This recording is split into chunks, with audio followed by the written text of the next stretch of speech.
Hello दोस्तों, स्वागत है आपका आपके अपने यूट्यूब चैनल दिसार जीकेजीएस क्लासेस में। दोस्तों, आप सब लोग कैसे हैं? उम्मीद करते हैं आप सब लोग अच्छे होंगे, स्वस्थ होंगे, मस्त होंगे और अपनी तैयारी बेहतरीन तरीके से आप सभी कर रहे होंगे।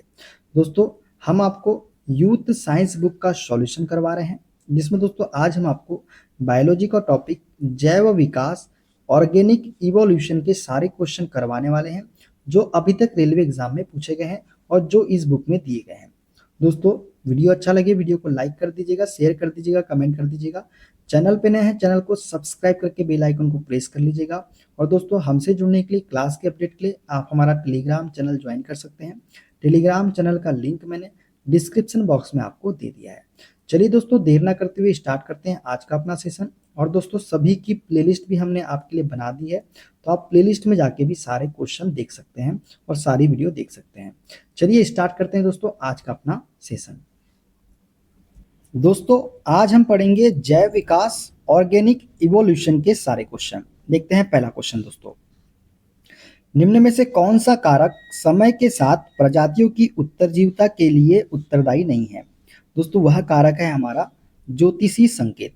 ज्योतिषी संकेत जो है, ये समय के साथ प्रजातियों की उत्तरजीविता के लिए उत्तरदायी नहीं होता है।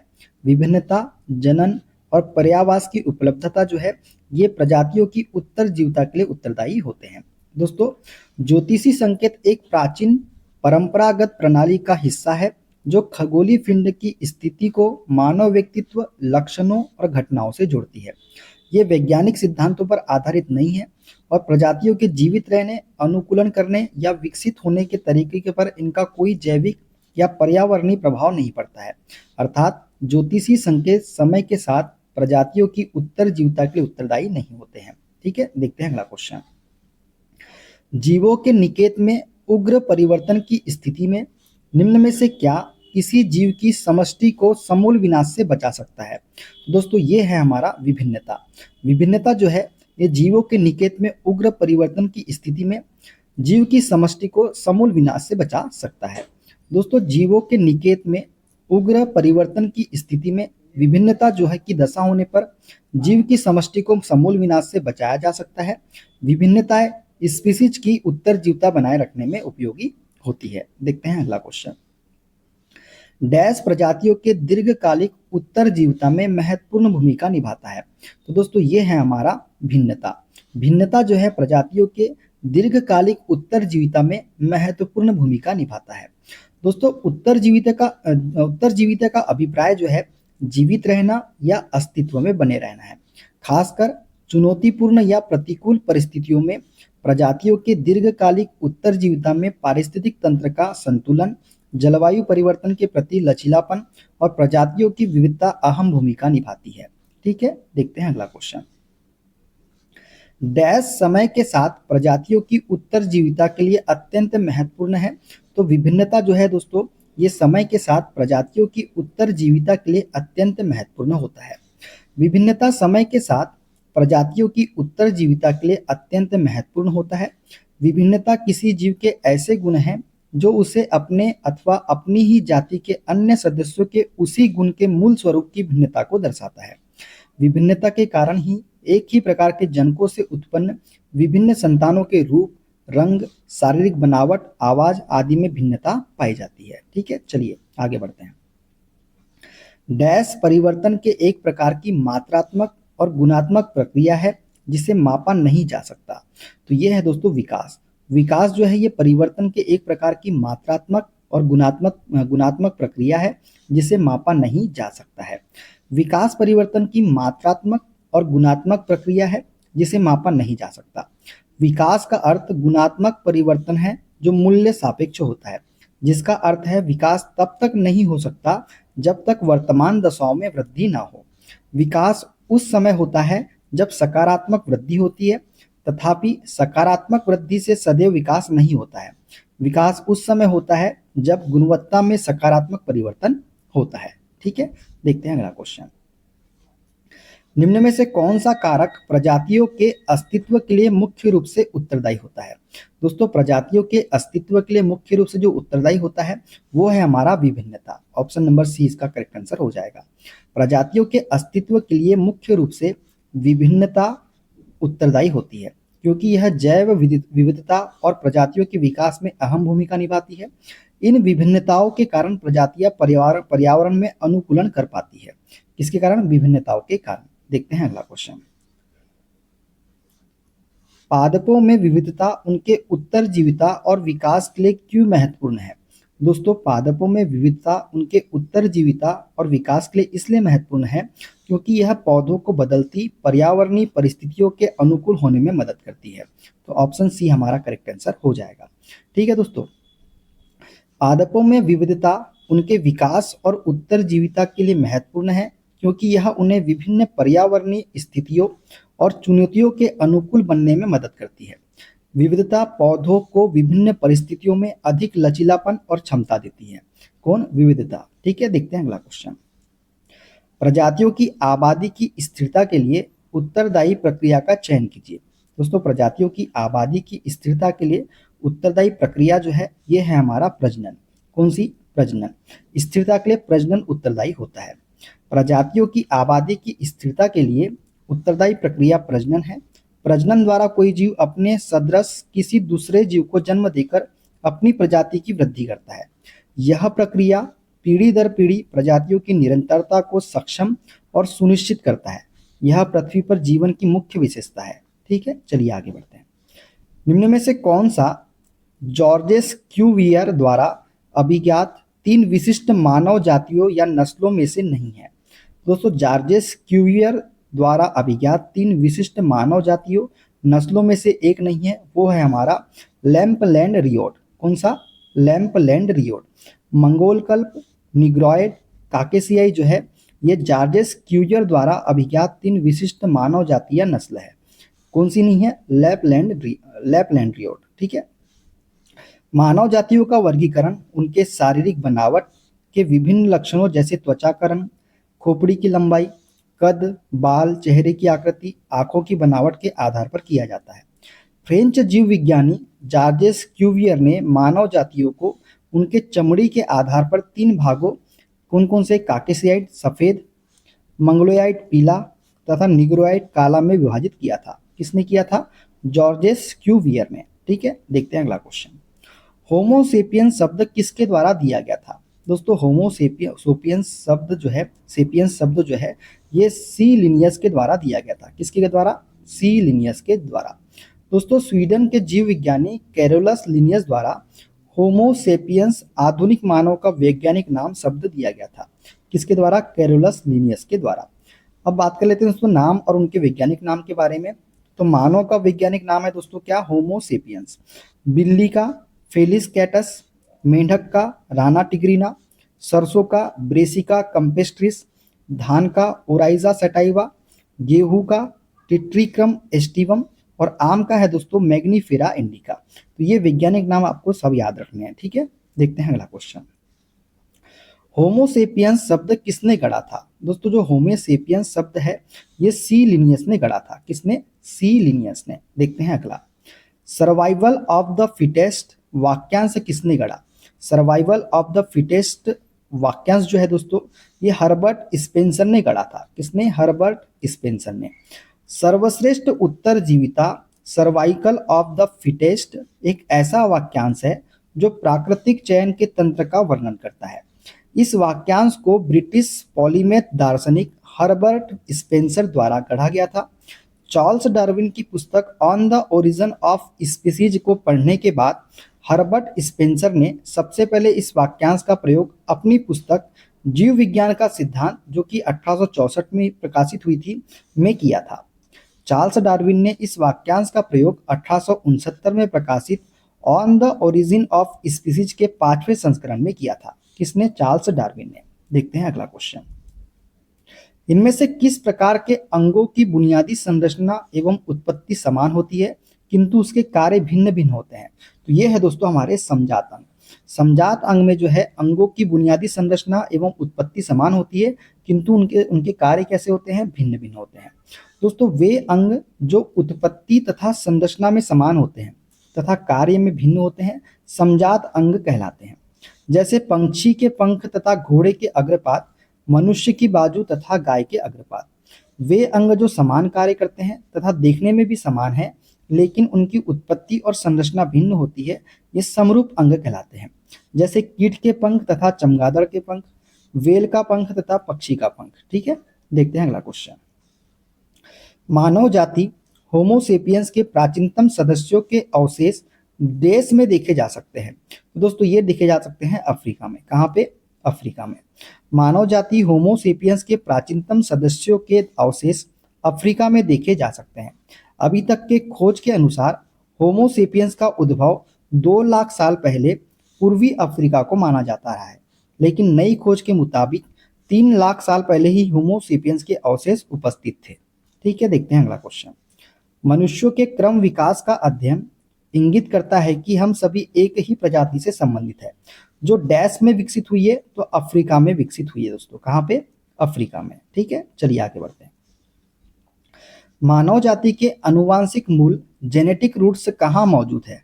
तो ये मौजूद है दोस्तों अफ्रीका में। कहाँ पे? अफ्रीका में। मानव जाति के अनुवांशिक मूल अफ्रीका में मौजूद है। विकासवादी सिद्धांत के अनुसार पहला मानव मध्य अफ्रीका में विकसित हुआ तथा यहाँ से पूरे विश्व में फैला था। देखते हैं अगला। जीवन की उत्पत्ति के बारे में ऑपेरिन का सिद्धांत किससे संबंधित है?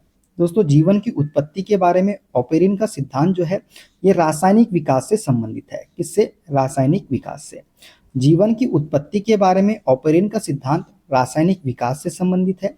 ओपेरिन, रूम व हॉल्डेन जो कि इंग्लैंड के थे, इनके अनुसार जीव की उत्पत्ति पहले से अवस्थित जीव रहित कार्बनिक पदार्थ से हुई है।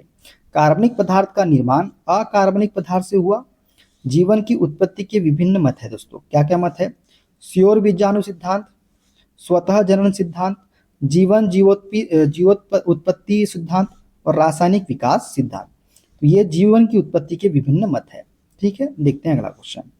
प्रजातियों की व्यक्तिगत संख्या को बनाए रखने और उनके विलोपन को रोकने के लिए निम्न में से कौन सा आवश्यक है?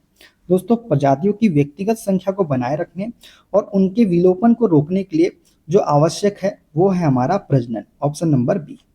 प्रजातियों की व्यक्तिगत संख्या को बनाए रखने और उनके विलोपन को रोकने के लिए प्रजनन आवश्यक है। यदि कोई प्रजाति प्रजनन करने में सक्षम नहीं है तो वह धीरे धीरे क्या हो जाएगी? विलुप्त हो जाएगी। किसी प्रजाति के विलोपन से पारिस्थितिक तंत्र में अस्थिरता आती है। क्या आती है? अस्थिरता। देखते हैं अगला क्वेश्चन। निम्न में से कौन प्रजातियों की संख्या को बनाए रखने और उनकी विलुप्तता को रोकने के लिए आवश्यक है? तो प्रजनन। ऑप्शन ए करेक्ट आंसर हो जाएगा। चलिए देखते हैं। आद्य वायुमंडल कम हो रहा था क्योंकि? दोस्तों आद्य वायुमंडल कम हो रहा था क्योंकि हाइड्रोजन परमाणु सक्रिय थे और अधिक संख्या में थे, इस वजह से। आद्य वायुमंडल की बात करें दोस्तों तो आद्य वायुमंडल कम हो रहा था क्योंकि हाइड्रोजन परमाणु सक्रिय थे और अधिक संख्या में थे। रिड्यूसिंग एटमॉस्फेयर वातावरण की ऐसी स्थिति है जिसमें ऑक्सीजन की कमी के कारण ऑक्सीकरण रुक जाता है और ऑक्सीकारक गैसें जैसे हाइड्रोजन, जलवाष्प क्या हो जाते हैं? सक्रिय हो जाते हैं। देखते हैं अगला। ओरिजिन ऑफ स्पीसीज नामक पुस्तिका किसके द्वारा लिखी गई? दोस्तों ओरिजिन ऑफ स्पीसीज नामक पुस्तिका जो है ये चार्ल्स डार्विन के द्वारा लिखी गई है। किसके द्वारा? चार्ल्स डार्विन के द्वारा। 24 नवंबर 1859 ईस्वी में प्रकाशित चार्ल्स डार्विन की पुस्तक ओरिजिन ऑफ स्पीसीज को विज्ञान में एक मौलिक वैज्ञानिक अवधारणा और क्रम विकास संबंधी जीव विज्ञान की नींव के रूप में माना जाता है। इस पुस्तक में जीवों की उत्पत्ति तथा विकास को जैव विकास द्वारा समझाया गया है। देखते हैं अगला। किस युग के दौरान डायनासोर फले फूले? दोस्तों ये युग था मेसोजोइक ईरा। मेसोजोइक ईरा युग के दौरान डायनासोर क्या हुए थे? फले फूले थे। दोस्तों मेसोजोइक ईरा की अवधि 22.5 करोड़ से 7 करोड़ वर्ष तक है। इसमें रेंगने वाले जीव अधिक मात्रा में विद्यमान थे। इसी कल्प में डायनासोर फले फूले। इस कल्प को 3 शकों में विभाजित किया गया है। एक है ट्रियासिक, एक जुरेसिक, एक है क्रिटेशियस, जिनमें डायनासोर मुख्य रूप से जुरासिक शक में सक्रिय थे। किसमें? जुरासिक शक में। ठीक है, देखते हैं अगला क्वेश्चन। जीवों द्वारा जीने के लिए और अधिक वंश वृद्धि के लिए बेहतर अनुकूलित वातावरण बनाने की प्रक्रिया को क्या कहते हैं? दोस्तों जीवों द्वारा जीने के लिए और अधिक वंश वृद्धि के लिए बेहतर अनुकूलित वातावरण बनाने की प्रक्रिया को प्राकृतिक चयन कहा जाता है। क्या कहा जाता है? प्राकृतिक चयन। जीवों द्वारा जीवन जीने हेतु और अधिक वंश वृद्धि के लिए बेहतर अनुकूलित वातावरण बनाने की प्रक्रिया को प्राकृतिक चयन कहा जाता है।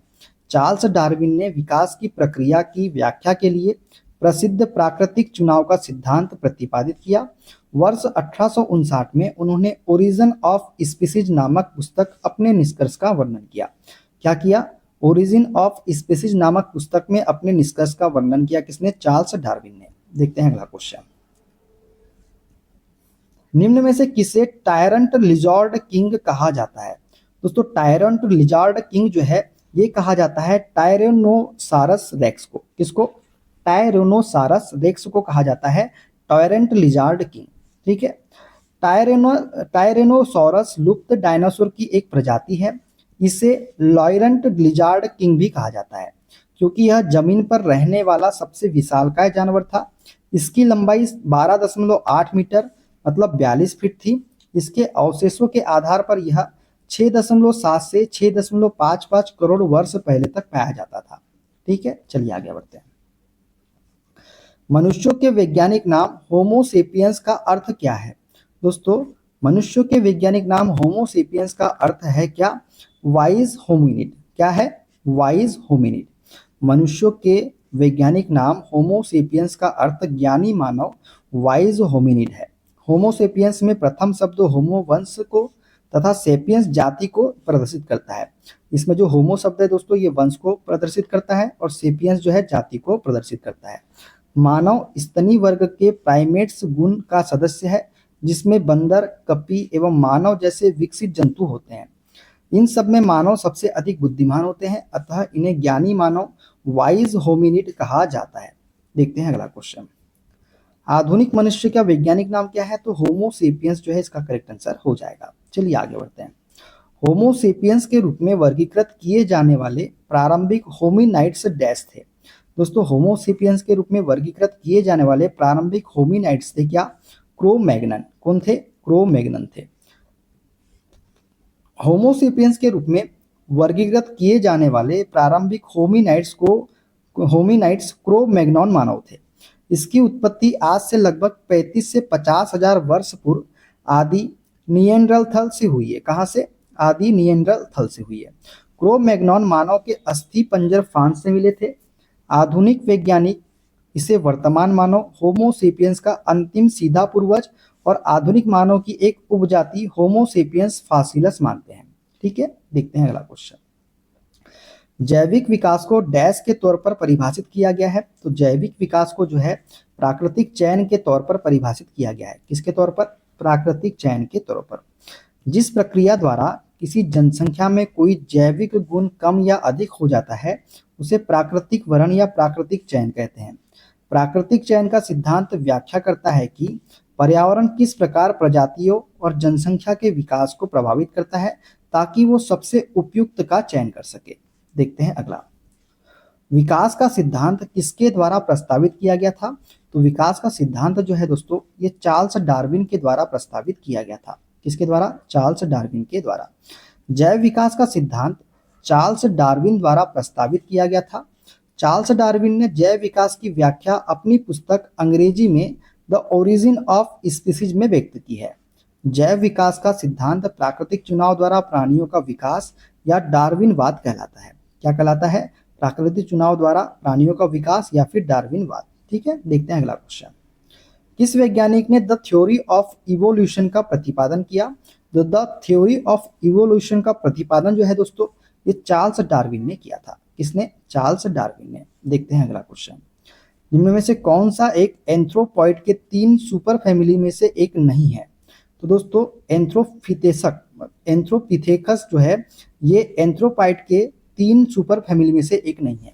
नए जमाने के बंदर, पुराने जमाने के बंदर और होमिनाइड्स जो है ये एंथ्रोपॉइड के 3 सुपर फैमिली में से एक है। ठीक है, 3 सुपर फैमिली है। ठीक है, मानव के एंथ्रोपॉइड पूर्वज के सर्वाधिक विकसित 3 वंश कौन कौन से हैं? बंदर वंश। आज से लगभग 4 करोड़ वर्ष पूर्व इओसिन युग के अंतिम चरण में 2 भिन्न दिशाओं में उत्पत्ति हुई जिन्हें नई दुनिया, दक्षिणी व मध्य अमेरिका के बंदर वो पुरानी दुनिया, अफ्रीका, एशिया के आदि बंदर कहा गया। ठीक है। एक था हमारा कपिवंश। कपिवंश ओलिगोपिथेकस के जीवाश्म से पता चलता है कि कपि व मानव की वंश शाखा 3 करोड़ वर्ष पूर्व बंदरों की वंश से पृथक हुआ, जिन्हें आदि कपि कहा गया। एक था हमारा मानव वंश। आदि कपियों से आदि मानव पूर्वज के उदय का मूल आधार बना। ठीक है, चलिए आगे बढ़ते हैं। 2015 में डैश जीनस होमो की एक नई प्रजाति की खोज rising star cave system cradle of humankind दक्षिण अफ्रीका के दिनालेडी चैम्बर में की गई थी। दोस्तों 2015 में होमो नलेडी जीनस होमो की एक नई प्रजाति की खोज rising star cave system cradle of humankind दक्षिण अफ्रीका के दिनालेडी चैम्बर में की गई थी। कौन की? होमा नलेडी। दोस्तों 2015 में होमा नलेडी जीनस होमो की एक नई प्रजाति की खोज rising star cave system cradle of humankind दक्षिण अफ्रीका के दिनालेडी चैम्बर में की गई थी। देखते हैं अगला। मानवीय विकास के संबंध में हाल ही में खोज की गई कड़ी कौन से जीवाश्म की खोज है? दोस्तों मानवीय विकास के संबंध में हाल ही में खोज की गई कड़ी ये जो है होमो नलेडी जीवाश्म की खोज है। किसकी? होमो नलेडी। देखते हैं अगला क्वेश्चन। टेकिग्लोसस डैश के बीच एक संयोजक कड़ी है। टेकिग्लोसस जो है दोस्तों ये सरीसृपों और स्तनधारियों के बीच की एक संयोजक कड़ी है। टेकिग्लोसस एकिडना जो है सरीसृपों और स्तनधारियों के बीच की एक संयोजक कड़ी है। एकिडना स्तनधारी वर्ग के प्राणी हैं जो कि अंडे देते हैं। इन्हें कॉरेटर संघ के अंतर्गत वर्गीकृत किया जाता है। उदाहरण के लिए डक बिल्ड प्लेटिपस, इनके पास स्तनधारियों के लक्षण जैसे बाल, स्तन ग्रंथियां और डायाफ्राम तथा सरीसृप के लक्षण अंडे में योग तथा अंडे के खोल के साथ अंडे देते हैं। ठीक है, देखते हैं अगला। जैविक विविधता का आधारभूत स्रोत डैश है। दोस्तों जैविक विविधता का आधारभूत स्रोत है हमारा उत्परिवर्तन। कौन सा? उत्परिवर्तन। जैविक विविधता का आधारभूत स्रोत उत्परिवर्तन को माना जाता है। जीवों में होने वाला अचानक परिवर्तन जो वंशागत हो उत्परिवर्तन कहलाता है। ह्यूगो डी ब्रिज ने उत्परिवर्तन को जीवों में जैव विकास का आधार माना है। किसने? ह्यूगो डी ब्रिज ने। देखते हैं अगला। डैश लाखों वर्ष से आदिम जीवों में क्रमिक परिवर्तनों का अनुक्रम है जिसके परिणाम स्वरूप नई प्रजातियां का गठन होता है। तो यह है दोस्तों क्रमागत उन्नति। क्रमागत उन्नति जो है लाखों वर्ष से आदिम जीवों में क्रमिक परिवर्तनों का अनुक्रम है जिसके परिणाम स्वरूप नई प्रजातियों का गठन होता है। ठीक है, क्रमागत उन्नति लाखों वर्षों से आदिम जीवों में क्रमिक परिवर्तनों का अनुक्रम है। इसके परिणाम स्वरूप नई प्रजातियां का विकास होता है। सर्वप्रथम इस सिद्धांत का प्रतिपादन चार्ल्स डार्विन ने अपनी पुस्तक ओरिजिन ऑफ स्पीसीज में किया था। देखते हैं अगला। किसने सुझाव दिया था कि जीवन सरल अकार्बनिक अजैवी अणुओं से विकसित हुआ है? तो ये सुझाव दिया था किसने? हॉल्डेन ने। हॉल्डेन ने सुझाव दिया था कि जीवन सरल अकार्बनिक अजैव अणुओं से मिलकर बना होता है। देखते हैं अगला। डैश विकासवादी संबंधों के प्रमाण प्रदान करता है। तो ये है दोस्तों जीवाश्म। जीवाश्म जो है ये विकासवादी संबंधों के प्रमाण प्रदान करता है। पृथ्वी पर किसी समय जीवित रहने वाले अति प्राचीन सजीवों, पौधे तथा जंतुओं के परिलक्षित अवशेषों या उनके द्वारा चट्टानों में छोड़ी गई छापों को जो पृथ्वी की सतहों या चट्टानों की परतों में सुरक्षित पाए जाते हैं उन्हें हम जीवाश्म कहते हैं।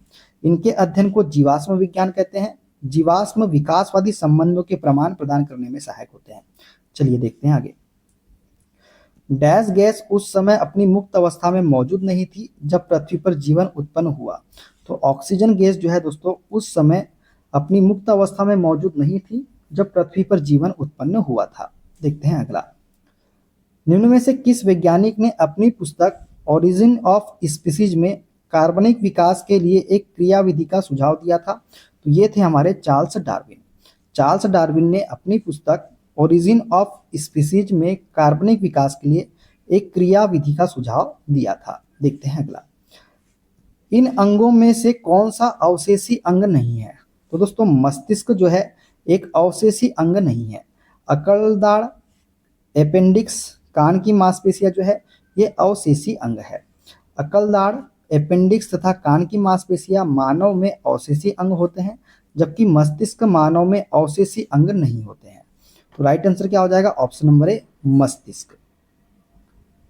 तो दोस्तों ये थे आज के सारे क्वेश्चन। वीडियो कैसा लगा कमेंट बॉक्स में जरूर बताइएगा। वीडियो अच्छा लगे दोस्तों वीडियो को लाइक कर दीजिएगा, शेयर कर दीजिएगा, कमेंट कर दीजिएगा। चैनल पे नए हैं चैनल को सब्सक्राइब करके बेल आइकन को प्रेस कर लीजिएगा। और दोस्तों हमसे जुड़ने के लिए, क्लास के अपडेट के लिए आप हमारा टेलीग्राम चैनल ज्वाइन कर लीजिए। और दोस्तों अगला जो टॉपिक होगा हम अगले टॉपिक को डिस्कस करेंगे अगले वीडियो में। मिलते हैं दोस्तों, अपना ख्याल रखिए। Okay, bye bye, take care.